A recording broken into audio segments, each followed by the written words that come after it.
اور میرا ٹرانسفر مظفر گڑھ کر دیں گے۔ اس کے بعد بحث بے پتوار کی کشتی بن کر چلنے لگی۔ کلاس کے کسی نوجوان نے گروپ شادی اور کسی نے حشیش کا قصہ چھیڑ دیا۔ پھر مغرب کی آزاد رسی اور بات نیگرو مسئلے کی طرف گئی۔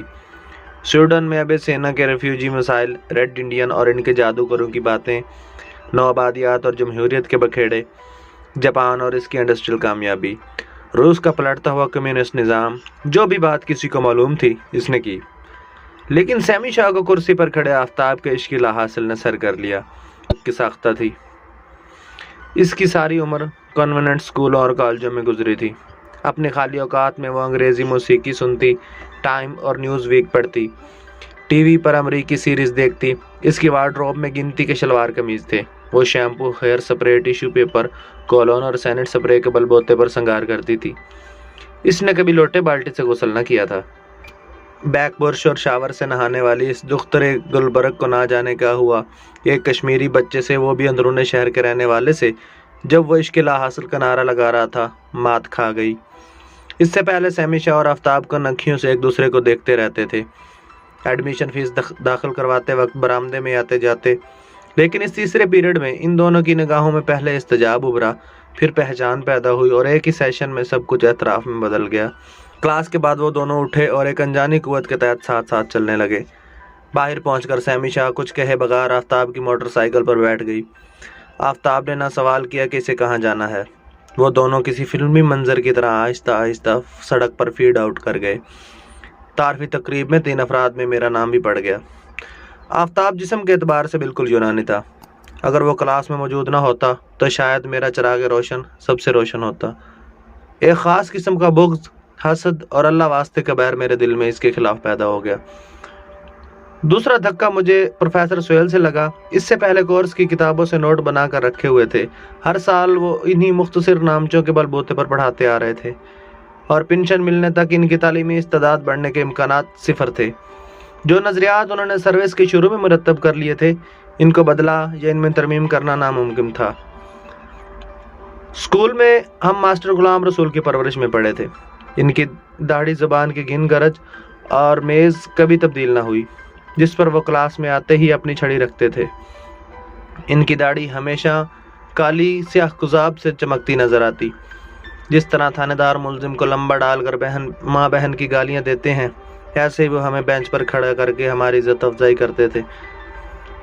ان کی آواز کا والیوم بہت اونچا تھا، کنٹرول خراب تھا اور صرف اونچے سروں پر کام کر سکتا تھا۔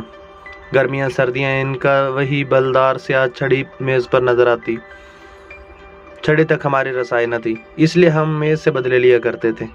پرکار سے گود گود کر نقطوں کی شکل میں سے چاروں ٹانگوں پر کئی گالیاں کنندہ تھیں، لیکن یہ میز بد سلوکی کے باوجود اور ماسٹر صاحب اپنی بد دعاؤں کے باوجود کبھی اپنی جگہ سے نہ ٹلے۔ اگر ان کے منہ سے نکل جاتا کہ جنگ آزادی 1657 میں ہوئی تھی، تو پھر تمام کتابوں کی تصدیق کے باوجود اپنی رائے بدلنے پر رضامند نہ ہوتے۔ ان کی اس اٹل خاصیت کی وجہ سے ان کے تمام شاگردوں میں ڈر پیدا ہو گیا تھا۔ وہ ڈرپوک اور بزرگ دشمن بن گئے تھے۔ ماسٹر غلام رسول مغل بادشاہوں کی شان میں کوئی گستاخی برداشت نہ کر سکتے تھے۔ بابر سے لے کر بہادر شاہ ظفر تک تمام شاہ ان کے ہیرو تھے۔ اگر ان کے عہد حکومت جزات میں کوئی کوتاہی نظر کسی کو آ جاتی تو وہ بلبلا اٹھتے۔ نکتہ چینی کرنے والے کو دلائل دے کر قائل کرنے کی ان میں صلاحیت نہ تھی۔ ہمیں جماعت کے شروع میں کہیں سے ذک جہازی میں رہتے چڑھ گئی۔ میں سارا دن ہم جماعت کو اس کے واقعات سناتا نہ تھکتا۔ گو میں ماسٹر غلام رسول کی ذہنیت سے واقف تھا، لیکن نئی نئی جوانی تھی، انا پھن اٹھائے کھڑی تھی۔ میں نے ہم جماعتوں پر اپنا روب ڈالنے کے لیے ایک روز کلاس میں جرأت سے کہا، ماسٹر جی آپ نے تو ذک جہانگیری پڑھی ہے۔ جب ابھی تھوڑا تھوڑا موتتا پھرتا تھا نا، تب میں نے اس کو پڑھا تھا۔ بیٹھ جا اور زیادہ علمیت نہ بگاڑا کر کلاس میں۔ ماسٹر جی میں نے ذرا سی کوشش کے بعد کہا، کیا ہے؟ اس میں کچھ ایسے واقعات درج ہیں جس کو پڑھ کر احساس ہوتا ہے کہ بادشاہ جہانگیر کچھ ایسا رحم دل بھی نہیں تھا۔ ماسٹر غلام رسول نے چاک کا ٹکڑا اڑیل میز پر مارا۔ نور جہاں سے شادی کی، یہ رحم دل نہیں۔ کوئی بادشاہ کسی دوہا جو سے شادی کرتا ہے؟ اس کو کیا کمی تھی کنواریوں کی؟ بول بتا، رحم دلی نہیں تو اور کیا ہے؟ بتا۔ ماسٹر جی اور میں مختلف پیمانوں سے رحم دلی کو ناپتے تھے۔ जहांगीर ने एक मुलजिम को मास्टर जी बकरे के खाल में बंद करवा के, ऊपर मुलजिम था ना, कोई बेगुनाह तो नहीं था। सजा हमेशा बेहतरी के लिए दी जाती है। अब मैं तुमको मारता हूँ तो क्या इसमें मुझे फायदा होता है बताओ? सारी सजा मुलजिम के फायदे के लिए होती है। लेकिन मास्टर जी, जो बकरी की खाल में सिलवा दिया गया, इसको क्या फायदा हुआ? बैठ जा, मतलब हो ना हो बोले चला जा रहा है, बोले जा रहा है। खैर से मूछें आ जाएं सीधी पदी तो बात करेंगे जहांगीर आजम की। वो सिकंदर आजम की तरह हर मुगल बादशाह के साथ आजम लगाने के आदी थे। अपनी मूछों के सिलसिले में पहले ही मैं कुछ शर्मसार सा रहता था, इसलिए चुपचाप बैठ गया। लेकिन इल्मियत बिगाड़ने वाले लड़के ने मेरे अंदर कहीं बगावत पैदा कर दी। तालीम और तदरीस की बड़ी बदनसीबी ये है कि उस्ताद अमूमन औसत दर्जे का शख्स होता है और वह ज़हनी, जिस्मानी और जज्बाती तौर पर लकीर के फ़कीर किस्म की बातें सोचता है। इसे ज़ब्त व नज़म से मिडिल क्लास लोगों से और पढ़ाकू तलबा को पढ़ाने से प्यार होता है। लेकिन वो सारा दिन वो बड़ी कद आवर शख्सियत और इनके कारनामों की तालीम देता है।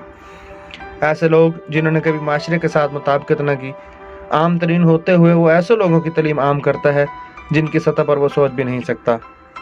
इसका अपना किरदार बच्चों को आम बनाने पर मुसर रहता है और इसकी तालीम बच्चों को ख़ास होने पर उकसाती रहती है। स्कूल से भाग जाने वाले बच्चों की जगह स्कूल में नहीं होती, लेकिन ऐसे ही बागी बच्चों को बेंच पर खड़ा करके हमेशा इन अजीम शख्सियतों की रोशन मिसालें दी जाती हैं जो खुद स्कूल से भागे थे।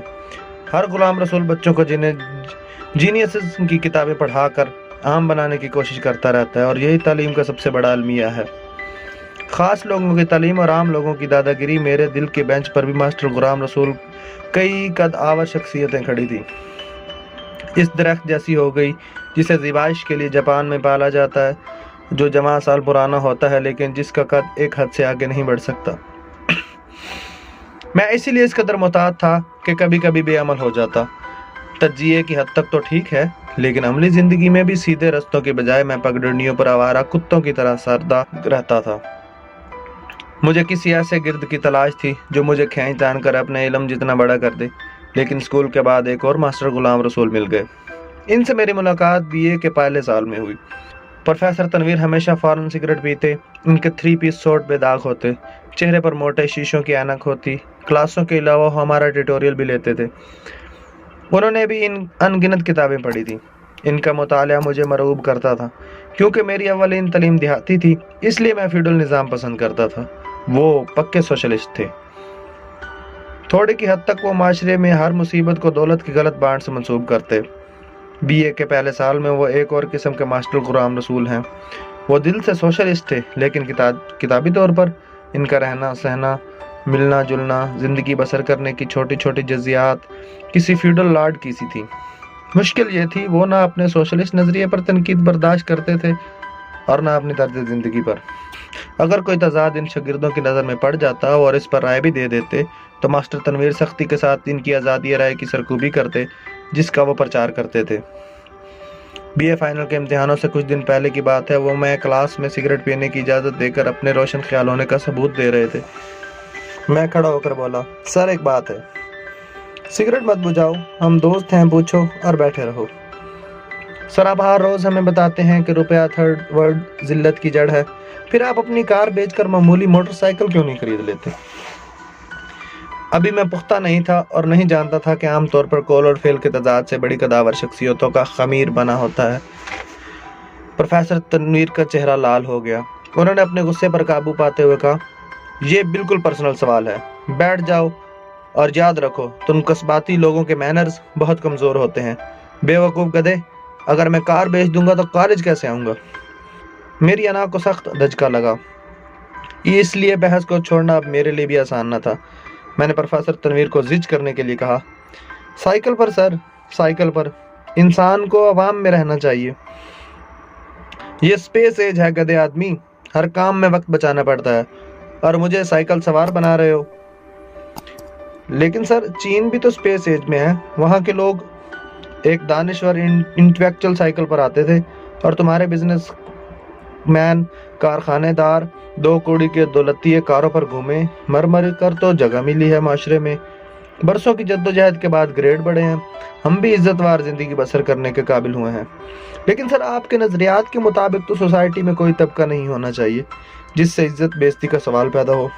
اب प्रोफेसर के मुंह से झाग उड़ने लगी और वो दोनों बाजू लहरा लहरा कर बोले, बैठ जाओ मेंढकी, खोपड़ी 2.5 इंच की होती है और इसमें मार्क्स के नजरियात बिठाना चाहते हैं, बैठ जाओ। भाई मियाँ, पहले टाई की नॉट बांधना सीखो, फिर इधर आना इन बातों की तरफ। मैं अपनी टाई की नाट सी हथेली में छुपा कर बैठ गया। प्रोफेसर तनवीर को खोपड़ियाँ खोलने का अमल नहीं आता था और वो किसी को ऐसी तालीम देने के अहल न थे जो नजरिए और अमल का फर्क कम कर दे। लेकिन प्रोफेसर सुहेल ऐसा छुपा हुआ कागज नहीं था जिस पर मजीद कुछ लिखा ना जा सके। वो तो स्लेट की मानित था, लिखा, मिठाया और फिर लिख लिया।